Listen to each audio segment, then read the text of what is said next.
ఇప్పుడు దాకా కాసే ఎండ వేరు, ఇప్పటి నుంచి కాసే ఎండ వేరు. ఎందుకంటే మనము ఇప్పుడు సూర్యుడు ధనురాశి నుంచి మకర రాశికి ప్రవేశించే రోజు ఈ రోజే, నక్షత్రం రోజు.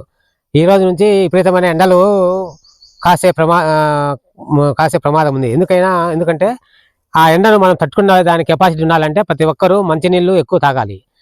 మంచినీళ్ళు తాగడం ఒకటి, ఓఆర్ఎస్ ప్యాకెట్లు ఎన్ని తాగి ప్రతి ఒక్కరు ఆరోగ్యాన్ని పరిరక్షించుకోవాలి. ఏ మొక్కలు అలసత్వం చేసేక వడదెబ్బకు లోనయ్యి విపరీతమైనటువంటి చచ్చిపోయేదానికి ప్రమాదాలు ఎక్కువగా ఉన్నాయి. కాబట్టి ప్రతి ఒక్కడు ఉదయమే లేచి 9 లోపల 11 లోపల పని చేసుకొని వెళ్ళిపోవాలి. అట్లా లేకుండా ఉంటే కనుక సాయంత్రం 4 నుంచి 5 మధ్య పని చేసుకోవాలి.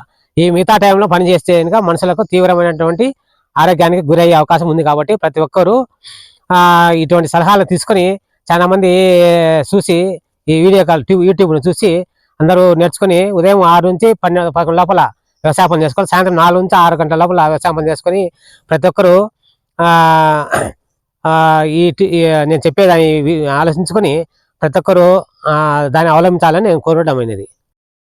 ఇప్పుడు ఈ జనవరి నుంచి జనవరి 14 తేదీ నుంచి రోజుకు ఎండ పెరుగుతూ వచ్చి రథసప్తమి రోజున నుంచి ఎక్కువ ఎండలు పెరిగేదానికి అవకాశం ఉంది. కాబట్టి ఈ ఎండలను ప్రతి ఒక్కడు ఎండలు వేడిని తగ్గించాలంటే ప్రతి ఒక్క మనిషి ఒక చెట్టు నాటుకొని అట్లా ఒక వరుసగా ఒక 10 ఏళ్ళు ఇంకా ప్రతి ఒక్కడు చెట్టు ఒక మనిషి ఒక చెట్టు నాటుతా వచ్చే కొద్ది రోజులకు ఈ యొక్క వాతావరణ వేడిని తగ్గించడానికి ఆస్కారం ఉంది.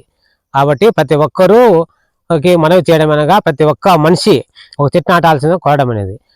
నాటడం వల్ల మన రైతుల యొక్క వాతావరణం చల్లబడమే కాకుండా పైర్లు ఇవన్నీ బాగా పండుతాయి.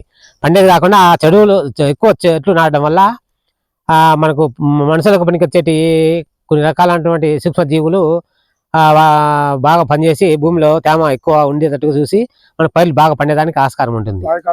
వాయు కాలుష్యాన్ని నిరోధించడం వల్ల మనకు మంచి నాణ్యమైన పంటలు పండేదానికి ఆస్కారం ఉంది.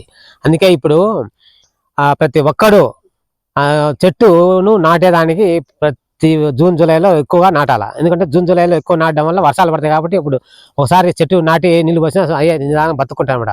వారానికి 10 వానలు పడి దానివల్ల అదేదో డెవలప్ అయ్యేదానికి ఆస్కారం, చెట్టు పెరిగేదానికి ఆస్కారం ఉంటుంది. కాబట్టి ప్రతి ఒక్కరూ ఒక చెట్టు నాటి వాతావరణ కాలుష్యాన్ని నివారించాలని నా యొక్క ప్రయత్నము.